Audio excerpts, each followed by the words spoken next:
Welcome to today's webinar. We'll get started in just one moment.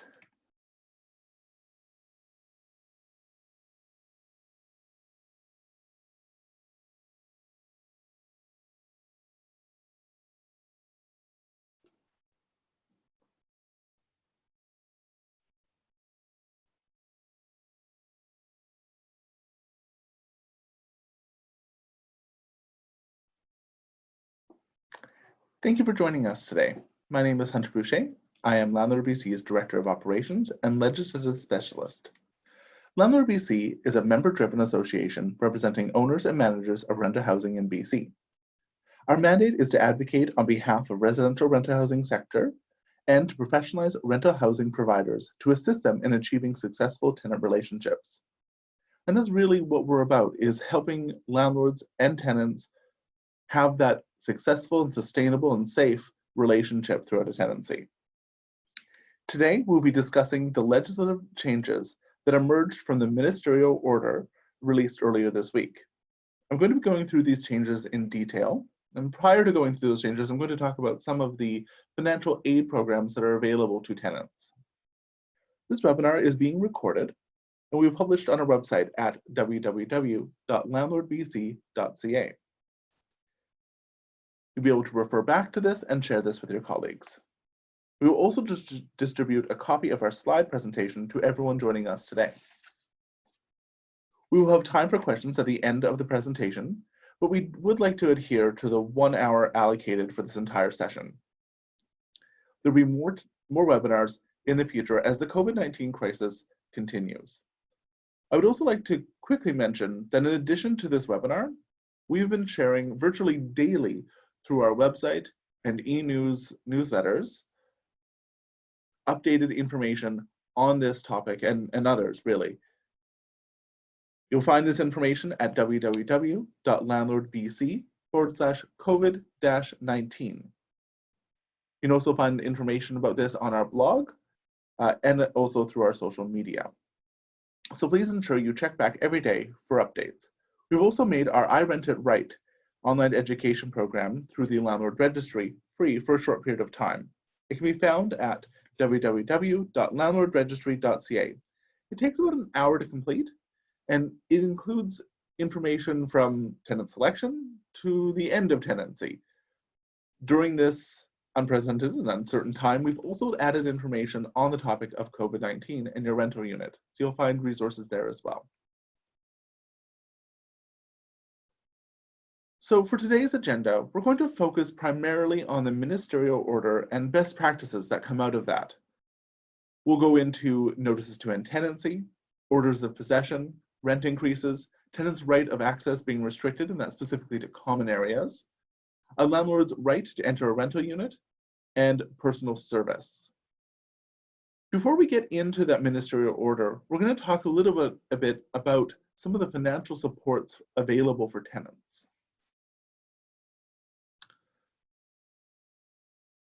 This is just a snapshot of some of these supports. There's up to 3,500 in government support coming soon. That's 2,000 a month for up to 4 months for anyone impacted by COVID-19 that are not generally otherwise eligible for EI. So that's people who are self-employed or contract workers who would normally not qualify for EI. There's also a one-time payment from the BC government for those affected by COVID-19, specifically those who have lost their income or their income has been significantly reduced due to COVID-19. The province also announced a $500 per month towards rent subsidy.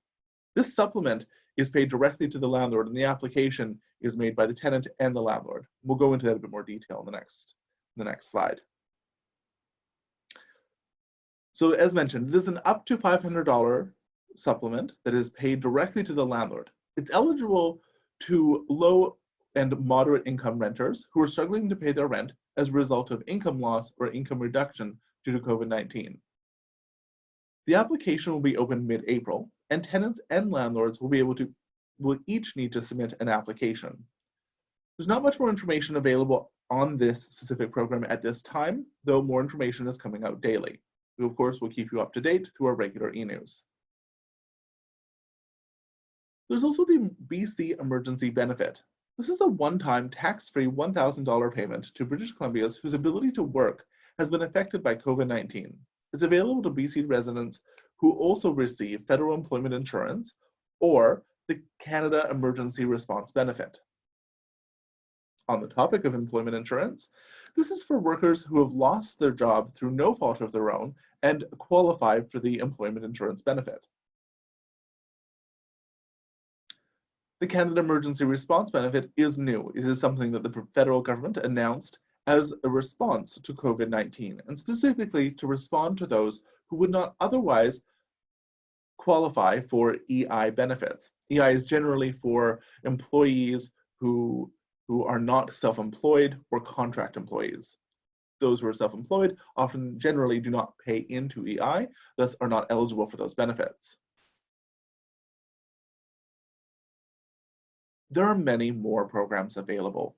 There are deferrals, additional tax credits that are available as well. They include things like the BC Climate Action Tax Credit, the Employment Insurance Sickness Benefit, the Special Goods and Service Tax Credit Payment, which is increased, the Canada Child Benefit, which is again increased, registered retirement income funds, which are also being increased, student loans, which are now allowed to be deferred for a significant amount of time, increased income assistance, service for people with disabilities, and truthfully, many more.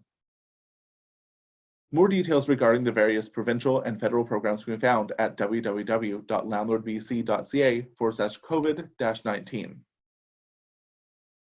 So let's talk about this ministerial order, M089. It was signed March 30th, and it is in place during the provincial state of emergency. So earlier last month, the province declared a provincial state of emergency. And what this did was allowed the government to allocate funds and respond through passing laws in a more streamlined fashion to the challenges that we are facing through COVID-19. One of these changes that comes under the provincial state of emergency is that some ministers are able to place a ministerial order. In this case, this was through the Minister of Public Safety and Solicitor General who issued this ministerial order regarding the residential tenancies and COVID-19. So we're going to go through each section of this ministerial order and what changes have occurred and some of the impacts, and also in some cases some of those best practices that we would recommend. So looking at the first section of this ministerial order, it talks about notices to end tenancy. During this period, landlords must not serve a notice to end tenancy. And notices served prior to March 30th, when this notice was signed, are still effective, but enforcement may be difficult. We're going to get into a bit more detail on that in the coming slides. So if you look at orders of possession, and specifically notices that are served prior to March 30th. So landlords are able to apply for an order of possession if the notice to end tenancy was served prior to March 30th. And technically, those notices to end tenancy are still effective. So if you served a notice to end tenancy earlier last month, prior to March 30th, that notice is still effective. It's still in place, and the tenant should technically still move out. And if they don't, or you have good reason to believe they will not move out, you are still able to apply for an order of possession to enforce that eviction. Past the order of possession generally would come the process where you apply for a writ of possession and pay for a bailiff to remove the tenant. That is something that is currently not available under this order, the ministerial order. So while those notices and tenancies are still technically effective, the final enforcement that you may end up having to go through, which would be getting a bailiff, are not something that you can do at this time. You'd have to put that off until the state of emergency is lifted. So what happens if you serve a notice after March 30th? Can you get an order of possession? And the answer is no. Any notice to end tenancy that you serve after March 30th is not considered to be effective. It's of no effect whatsoever. It's not valid. So if you were to make an application or attempt to make an application for an order of possession based on a notice to end tenancy that you served after March 30th and during the state of emergency, you would not be successful in obtaining an order of possession because the notice itself is not considered effective. There are some exceptions to this. Certainly, situations arise throughout a tenancy that require tenancies to end. Generally, they're emergency situations and generally things that aren't things that we generally want to go through. But it is still important that landlords have the right in those circumstances to end the tenancy. The three circumstances where a landlord can still end a tenancy include that the rental unit is uninhabitable or the tenancy is otherwise frustrated. So let's look at that in a little bit more detail. What does frustrated mean and uninhabitable mean? How do we break that down? And obviously everyone is going to have different standards. So if we look at frustrated, what this means is that the contract, the agreement, cannot be continued. There is something in place, something has occurred that stops either party from continuing this tenancy, this contract. And it has to be because of no fault of either party to be considered frustrated. So an example of this would be a fire. And obviously that's a very unfortunate situation, and we're very, very much hoping that that sort of situation does not occur. But the reality is that it may occur. Fires do happen, and just because we're in a state of emergency through COVID-19 doesn't mean that that won't occur. There is still that possibility. So we need to be aware of what can happen during that time. If something like a fire were to occur and the unit is not inhabitable and the fire was not caused by the tenant, it is not their fault, in that situation, that agreement would be considered frustrated. Clearly the tenant cannot live in the unit and the landlord cannot provide the rental unit to them. So that would be considered frustrated at that time generally. That's the general understanding of frustrated contracts. It can be a little more complicated, and clearly it's going to be situation dependent. So if you end up in a situation like that, you might end up talking to either LandlordBC or potentially a lawyer. Another way that you can end a tenancy, or that you may have to end the tenancy, and that's really the important distinction here, is these are situations where it's not just that someone wants to end the tenancy, but the tenancy really does need to come to an end because, again, the unit is not inhabitable, as we mentioned in the first point, or in the second point, because the tenant or their guest has put the safety or well-being of the landlord or other tenants of the residential property or the residential property itself at significant risk. And specifically, they've done it at significant risk. They've done something. And waiting for this state of emergency to pass would not be reasonable. So if we look at that, unfortunately, this would be situations where you might end up having a tenant who is violent towards other tenants in the building. In that case, it would not be reasonable for the landlord to wait until the state of emergency has passed to end that tenancy. There is a process allowed by the Residential Tenancy Act, the Residential Tenancy Branch, known as an expedited hearing. This allows landlords to apply for an order of possession through a process that is quicker than the normal dispute resolution process. The third reason that landlords are able to end a tenancy or may end up having to end a tenancy is to comply with a government order. If waiting until the state of emergency is lifted would not be reasonable. So this is any level of government, so from federal, provincial, regional, or municipal. And it's rare for this sort of order to come into place, and it's rare for this sort of order to come in place in a way that would be unreasonable to wait until this emergency has subsided. But if for some reason the municipality, for example, has decided that the unit is not inhabitable, they have deemed it not inhabitable and they've condemned that property. In that situation, they would issue an order, and that order would still be enforceable through the Residential Tenancy Branch through obtaining an order of possession, and ultimately going through the process of getting a bailiff to remove the tenant if they choose to not move. So what happens if my tenant doesn't pay the rent? And this is unfortunately something that is going to happen over the coming months. And in normal times, this still happens. But in normal times, there's a clear process that landlords can take. In the state of emergency, that process has been suspended. So tenants are still required to pay rent. And there's something to be made very clear. The Premier has said a few times that there is a rent freeze. And it's really important to define what rent freeze means.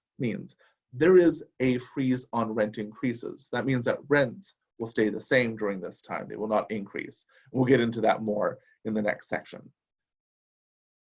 There is not, however, a freeze on paying rent.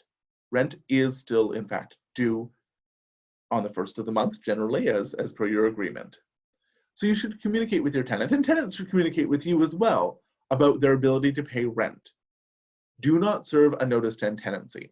As mentioned earlier, during the state of emergency, landlords are prohibited from serving a notice to end tenancy. And even if you were to serve a notice to end tenancy, it would not be effective. It has no effect. It doesn't preserve your rights in any way. If possible, enter into a payment agreement to defer the rent. A payment agreement allows a landlord and tenant to come to an agreement, as mentioned, as to when the rent will be paid. So it acknowledges that rent is unpaid, or a part of the rent is unpaid. It further acknowledges that the tenant will pay that rent at some point in time. So they'll back pay that rent at some point in time. So it doesn't mean that they're off the hook. It also acknowledges that the landlord will not take action while this agreement is in place. So they will not evict this tenant while this is in place. Now, obviously, landlords cannot end the tenancy during the state of emergency anyways, but it might end up going past that if you have a payment agreement. If an agreement cannot be made, document the unpaid rent, let the tenant know that this is still a problem, and once this emergency is ordered, it has been lifted, you'll be able to address this issue in a normal fashion. This came from the provincial government. Renters who are not experiencing financial hardship should still pay their rent. Tenants who are able to make even a partial rent payment are encouraged to do so. The people providing rental housing rely on rent payments to pay for their utilities, mortgages, and other bills related to the rental property. If renters are unable to pay the full rent or need more time, they are encouraged to inform their landlord and to apply for the supplement and other support programs. So this is directly from the provincial government regarding rent. And obviously it's fairly strongly worded and has clear implications. Tenants should still pay their rent. They're not off the hook for paying their rent. Obviously, we understand that there's going to be situations where tenants may not be able to make their rent on the first of the month. Many of these support programs are not fully in place yet, which means payment is not likely going to occur for those people who have been significantly impacted for perhaps another few weeks. So over the last few days, once we announced this webinar, we received quite a few questions for the webinar. So thank you very much to everyone who sent in those questions. It's really helpful for us to understand what questions you have so we know what type of resources we need to provide to you. And we've been providing quite a few resources over the last few weeks through our regular e-news and through our website. So definitely, as mentioned before, stay tuned for that for more information. So one of the questions we received is someone who has a family member who'd like to move into the rent unit in 2 months. Are they able to serve the 2-month notice to end tenancy? And the answer is, as of right now, no. Specifically from March 30th and for the duration of the state of emergency, landlords are prohibited from serving any notice to end tenancy. So the next question that we received is, I served a notice to end tenancy last month. Is this notice still effective? And as mentioned before, yes, these notices are still effective. If you served a notice to end tenancy prior to March 30th, they are still effective. and landlords are able to obtain an order of possession, though enforcement through a writ of possession or bailiff would be delayed until after the state of emergency is lifted. So what we're looking at is those notices that were served are still effective. The tenant should technically still vacate the rental unit, but if they're not able to vacate the rental unit, if they aren't able to find another rental unit or they just choose not to, for whatever reason, you can still apply for an order of possession, but you are not able to enforce that further than that process. So moving on to the next topic, rent increases. So rent increases with an effective date of April 1st or later will not be effective until the state of emergency is lifted. And we strongly recommend landlords refrain from serving rent increases at this time. So we're going to go straight into some questions that were sent in to us because I think that best addresses this issue. So question from one of our members is, I served a notice of rent increase to be effective March 1st, 2020. Does my tenant pay their previous rent or pay the new rent? For rent increases that were served early enough and were effective prior to this order coming into effect, so March 1st being really the first month, or the last month really, that where rent increases could be effective, those are still effective. The tenant would still pay the increased amount. Another question that has came in through our helpline is they have an agreement that states that rent will increase by a specific amount for each additional occupant. My tenant has moved in a new occupant. Is this clause in my agreement still effective? And the answer to that is yes. Rent may vary depending on the number of occupants. This must be in the agreement to be effective.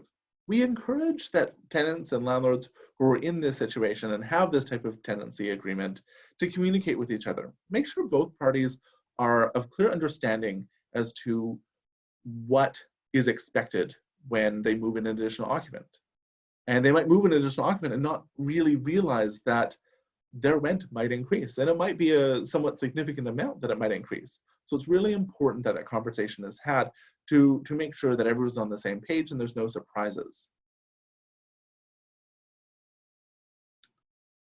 So moving on to tenants' right of access restricted. This is the next section in the ministerial order that was released on March 30th.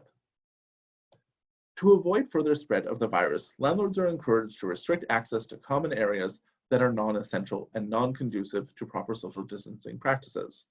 So what does this mean specifically? It means that you as a landlord are able to restrict access to certain common areas like, say, a games room or a gym or a pool. This is supported by this ministerial order, and it specifically says that landlords have the right to do this. When it comes to best practices for common areas, landlords should ensure they are cleaning and disinfecting high-touch surfaces on a more regular basis. And again, this is supported by the ministerial order. So we definitely have been receiving quite a few questions on this. So again, thank you for those questions. My tenant is still having friends over to visit. Am I able to restrict guests from entering the tenanted units? The answer to that is no. Landlords are not actually permitted to restrict access to rental units. They can restrict access to common areas. So if you wanted to close down a pool, for example, in the building, or a gym, or a games room, so areas where the tenants would normally have access to, but during this time of social distancing, perhaps is not advisable to have open. The rental unit itself is a different matter. Landlords cannot restrict guests to the rental unit specifically. That being said, if you're concerned that your tenant is having guests over on a regular basis and they shouldn't be having, and it's not just someone dropping off groceries or medicine or takeout for that matter, you may choose to contact a local health authority or the police through the non-emergency line. Inform them of the situation, let them know of your concern. And we know from what we've been hearing, they will take action in those situations to ensure that there's a stop to that sort of activity. So another question around this is, do I need to reduce rent because I am restricting access to the gym or games room? And the answer to that is no, rent does not need to be reduced for these temporary closures. That being said, the question that then comes up is, some landlords may want to keep the gym closed permanently. They may have been planning on closing the gym. Perhaps it's underutilized, or they've decided that there's a better use for it. So they'd like to close it at that and close it permanently. If a landlord were to choose to maintain this closure permanently, they would need to serve the notice of terminating or restricting a service or facility. So this is a form available on the residential tenancy branch website. Again, that's a notice of terminating or restricting a service or facility, which is a form available on the residential tenancy branch website. And when you serve that form, you must also reduce the rent by the value of that service. So you have to determine what the value of that specific service is. Moving on to the landlord's right to enter the rental unit. So we've talked about tenants' right to access to certain common areas and how landlords can restrict that in these kind of unprecedented times. Tenants also have some increased rights when it comes to access, and specifically, landlords now must request and obtain permission to enter a tenanted unit while the state of emergency is in place, unless there's an emergency that requires entry that prevents risk to personal property or life. We strongly encourage landlords to hold off on entering tenants' units for anything other than emergency repairs. So let's take a quick moment and look at that a little bit more in detail. What it says in this order, the ministerial order, is that landlords must have consent to enter a tenant's unit. So previously, a landlord would be able to simply serve notice to the tenant, informing them that they will be entering the unit. And then from there, 24 hours later, if they've given it to them in person, enter the tenant's unit. And it was with or without the tenant's consent. It did not matter. Simply serving notice was enough to enter the unit. As obviously people's personal safety is really paramount at this time, this ministerial order addresses that point by saying tenants can now say, no, I don't want anyone to enter my unit at this time. So in addition to that, our recommendation and one of the best practices on this is that landlords should avoid entering a tenant's unit at this time unless they absolutely have to. So really only for emergency repairs. And we'll probably get into that a little bit later with some of the questions.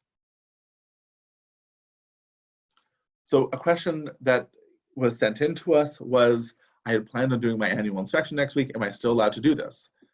And the answer is technically yes. I mean, while landlords, with the consent of their tenant, may enter a unit, we do not recommend landlords conduct regular inspections at this time. What we have to look at is prioritizing our efforts and prioritizing why we're going into the unit and really prioritizing it towards things that are emergencies. And while a regular inspection and doing your annual inspection is a very important thing, and in normal times, certainly a high priority. You want to make sure that's done at least once a year, generally sometimes twice a year. And always in making sure that you're following the regulations set out by your insurance provider as well. But during this time, we need to put that kind of on the back burner. This is not something that needs to be done at this time. So again, while landlords may be able to do this with the consent of their tenant, if they reach out and the tenant says, yeah, that's totally fine, do the inspection, that again, technically is allowed, but it's probably not advisable. And there's many reasons as to why not. Your safety is really the first concern as well. If you were going into, say, 20 units in an apartment building or 100 units in an apartment building, you are increasing your risk of contracting COVID-19 by simply going from unit to unit. And while you might be able to maintain social distancing, it's not very easy in rental units. In someone's home in general, it's not easy to do that. And obviously there's several surfaces you're going to be touching. You run the risk of potentially touching your face, which you're not supposed to be doing at this point, until you've at least washed your hands. So again, the risk is significant to you yourself doing this inspection. But further to that, The risk to the tenants is also significant. If you have COVID-19, and perhaps you aren't aware that you have COVID-19, and that's one of the concerns that is currently out there at this moment, is that people who are asymptomatic may still be able to spread COVID-19. And so you might not be aware that you have COVID-19, and then you go into your 20 rental units or 100 rental units, and you have the potential of spreading that to each one of those units. And that's obviously not something that you would want to do. That's a very unadvisable step to take. So certainly, at this point in time, reduce entering the unit as much as you possibly can.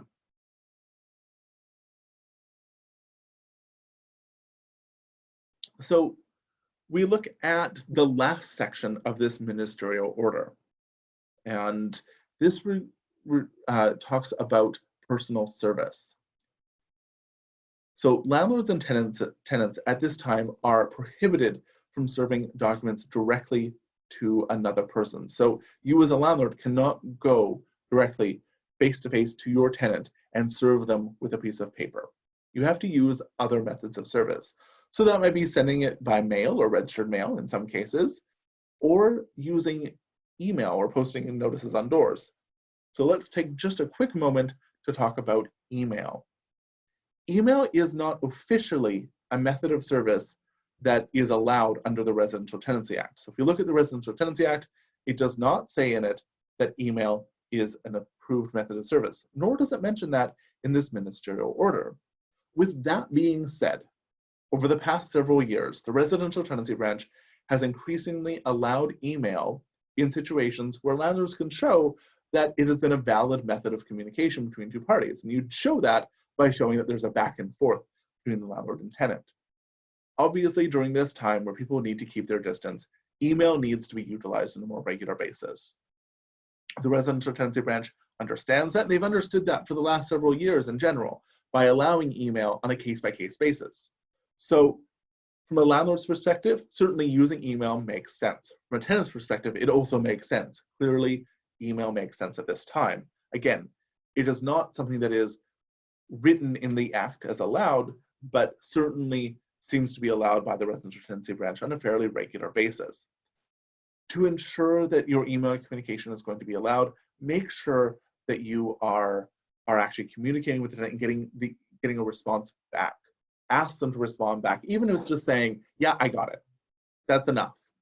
So by showing that the tenants are responding, you're showing that, yes, the tenants do receive this process, this email, and are able to utilize that as a method of communication.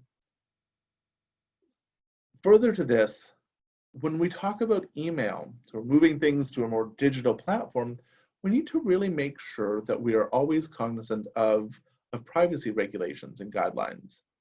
So the Office of the Information and Privacy Commissioner of British Columbia releases privacy guidelines. They did so last year as well, and they're updated guidelines that are applicable specifically to our industry. And when we look at those guidelines, they're still in place. They talk about security, and they're still in place during this time. They've not been waived because of this emergency. So when we look at email, there's obviously an increased risk. If you had this on paper and you could put it in the locked filing cabinet, well, it's pretty secure. But in an email, well, we've heard certainly in the media several times of certain email service providers being hacked, and people in general just not having secure enough passwords. So landlords need to be aware of that. They need to make sure they're using a trusted email service provider, and that the password they have is secure.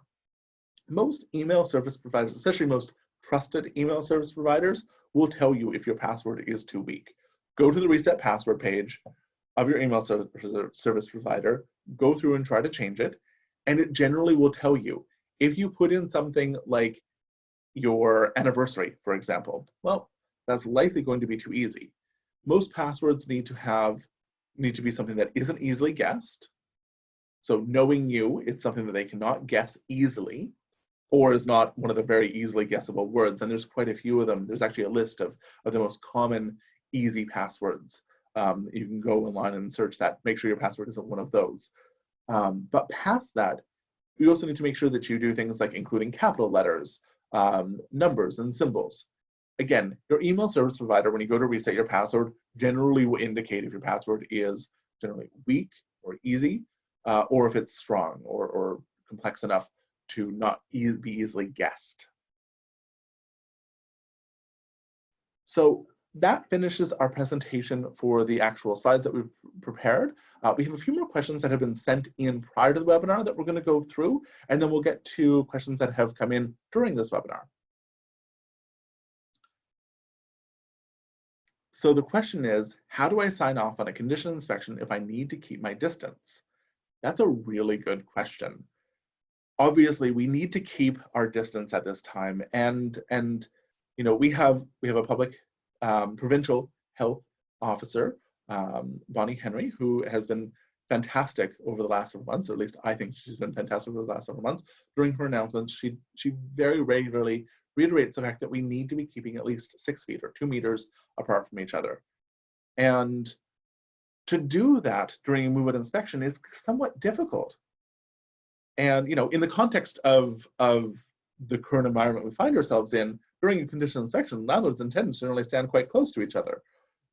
So many landlords are now utilizing technology to ensure that they are able to interact with tenants, but also keep their distance.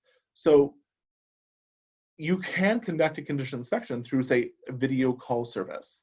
Go through the property, show it, mark down the condition inspection, show the tenant that. They can be in the other room or just outside the unit, in their car, at home, wherever they want to be. But they can actually kind of, in a way, be present. This works obviously especially well when there isn't much to discuss in the condition inspection. But video call services are definitely something that you can utilize. And when we look at those video call services, there's so many of them available. There's ones like we're using right now, which is Zoom, and it has meeting and video call services available through it. There's also things like Facebook and Skype. And I think that if you have an Apple, FaceTime is still a thing, so you can use that. There's quite a few services that are available when it comes to these type of video call services. So another question that came in is, if we were canceling the rent increase that had been served to come into effect for May 1st, do we have to give another 3 months notice at a later time, or just tell them we're delaying the increase until November? And this is a very specific situation. I think they're actually looking at delaying it till November specifically. But in general, it's important to know that there's actually no need to cancel a notice of rent increase. The ministerial order does that already. So the ministerial order delays the effective date of the increase until the state of emergency is lifted. So if you had a rent increase that was supposed to come into effect for May 1st, it will not come into effect May 1st unless the state of emergency is lifted by then, which from what we're understanding is not likely. So during this time, that rent increase will not be effective, and it will become effective as soon as the state of emergency is lifted. So for that next month after the state of emergency is lifted. So if it's lifted in May or if it's lifted in June, then it would be the next month that the rent increase would be effective. Now, that being said, if you were to cancel your notice of tenancy, so if you communicate to your tenant saying, we're canceling this notice of tenancy, just ignore it entirely, it's void, you would need to start over again at that point. So to be very clear on this, there are two situations. There is no need to cancel the notice of rent increase, and if you do, it'll simply be delayed until the state of emergency is lifted. But if you were to cancel your notice, if you did communicate and you wanted to communicate the rent increase is just canceled and they can ignore it, you would need to start over with another rent increase. So again, two different ways of looking at that. So what happens if a tenant agrees to pay partial rent? What is the wording to say that the landlord expects the rest of the rent at some point? Well, we have provided, LandlordBC has provided a payment agreement to allow landlords and tenants to defer all or part of their rent. So looking at this rental agreement that we have, this payment agreement specifically, is available on our website, landlordbc.ca. And if you go to our COVID-19 page, you can find a link on our homepage. It's also just landlordbc.ca/COVID-19. So when you go to that page, you can see our payment agreement. And what it does is it acknowledges that rent has not been paid, acknowledges that the landlord will not take action during this time. It also acknowledges the tenant will in fact pay this rent, and then sets up a schedule as to how they'll pay that rent. So some important things to know about this payment agreement further than that is that it is meant to be an agreement. An agreement means that two parties come together and come to the same understanding of something. So when we look at a payment agreement and the deferral part of that payment agreement, the understanding that both parties need to make is that there will be a payment schedule and what that payment schedule will look like. So if a landlord says, well, you didn't pay all of your rent, you completely missed the entire month's rent, so you need to pay all of it plus your next month's rent next month. That might not be reasonable in this situation. They may not have the income to be able to do that. So there's no point in making an agreement that isn't actually something that can be acted on, something that can actually be done. From the other side of that, looking at a tenant's point of view, we certainly don't want to have landlords agreeing to a payment plan that is too low. If a tenant comes back and they owe $1,000 and they say, okay, well, I'll pay you $5 a month for really forever at that point, well, that's obviously not reasonable in that situation. That's stretching out that unpaid rent too far. It needs to be something that is reasonable. So the tenant really does need to take some time, make sure they're aware of their financial situation and what it's going to look like over the coming months, and make sure that they can propose something that is reasonable. And the landlord also needs to do the same thing. What is reasonable from their standpoint and what can they expect? So we've received quite a few questions throughout this webinar. I see them flowing into this webinar. So thank you so much for your questions. It really does actually help us. We're not necessarily going to be able to get through all of them today, but it does really, really help us to understand what services, what resources you need as landlords during this very uncertain time. Before I get into those questions, I want to reiterate that we are sharing this information through several means. If you go to the LandlordBC website, scroll down to the bottom, you'll see a sign up page for our e-newsletter. If you're not already receiving our e-newsletter, sign up for that e-newsletter. It comes out nearly daily with updates related to COVID-19. And really, it's the information that you need in a very timely manner. When you go to our website, you'll also see there's a news and blog section. We update that on a regular basis with new information. At this point, mostly pertaining to COVID-19. And then we have a page that's dedicated specifically to COVID-19 as well. So www.landlordbc.ca/COVID-19. So let's get into those questions.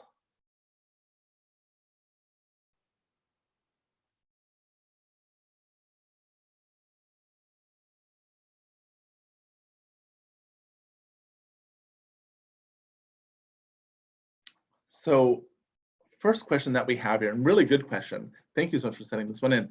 Does the restricted access for landlord's right to enter a rent unit allow for pest control? And that's a really good question. And we're going to kind of look at this in I think a more broader sense. I think that's how I want to answer this. So when we look at accessing a tenant's unit right now, we should really only be going into a tenant's unit for emergency situations. And pest control could be considered an emergency in some cases. We have to be really careful about this to really, really make sure that we address the situation in many ways without entering the unit as possible before actually entering the unit. And part of this is kind of conducting an assessment of the rental unit. So if we have a situation where a tenant has complained about pests, for example, or something else, we can apply this really to pretty much anything. If a tenant lets you know that there's a problem within the rental unit, the first step that a landlord should take in a normal situation is to go into the unit and address this. But during this time, we can't do that. We can't just go in and kind of assess the issue. We need to look at this from a different lens. We have to look at this through the lens of COVID-19. And a way to do that is to use, as I mentioned before, those video call services. So get on Skype, get on Facebook, get on whatever it might take to have a video call with the tenant. And one thing that can be done with most of these video call services is, and with most cell phones now have two cameras. One on the front of the camera, so facing the user, known as a selfie camera, but the other one allows you to take pictures of anything else other than yourself. So when you're on that video call, you can choose to use that other camera, and the tenant in the unit could actually take a video of what they're seeing. So if it's pests and they can actually video that, that would be great. Get a close-up of what they might have found in the unit. Same with other issues. I mean, perhaps there's a leak under the sink.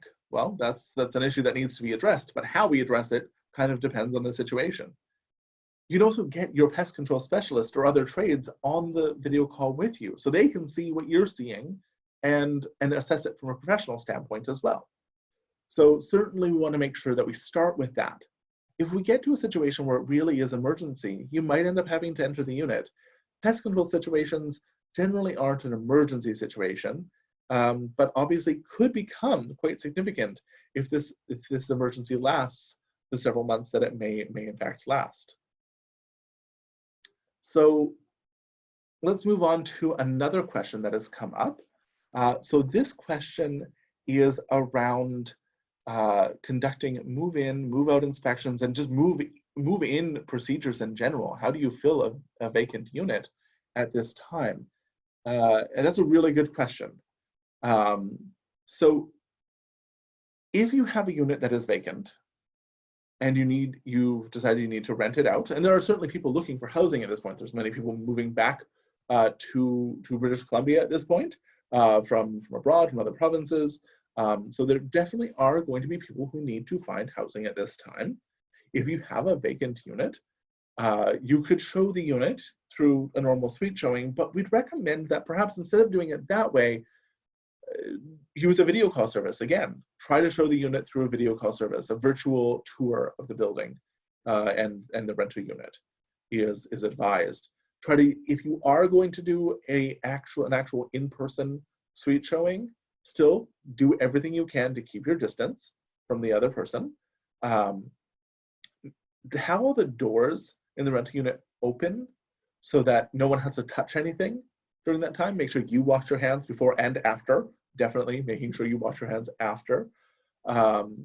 And so just make sure that you're really taking all those precautions necessary if you absolutely have to show a vacant unit during this time. And for tenanted units, we really recommend just avoiding that at all costs.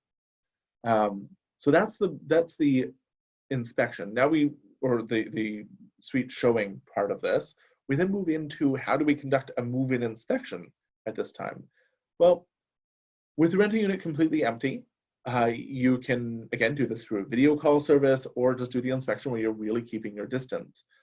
Video call service is definitely preferred at this time if possible.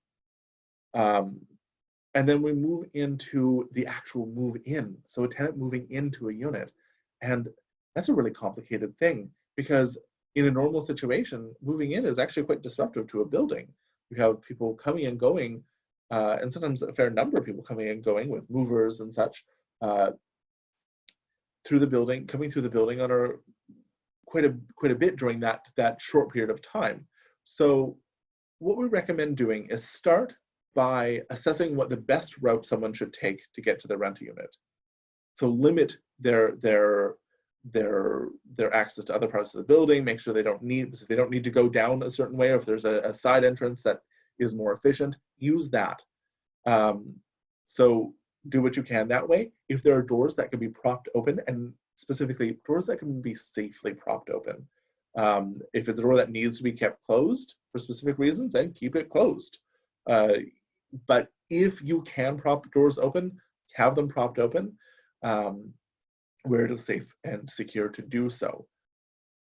Further to that, we'd also recommend that you inform other people in the building, especially people who are on that kind of pathway to the rental unit, that this is going to be occurring, that there's going to be someone moving in.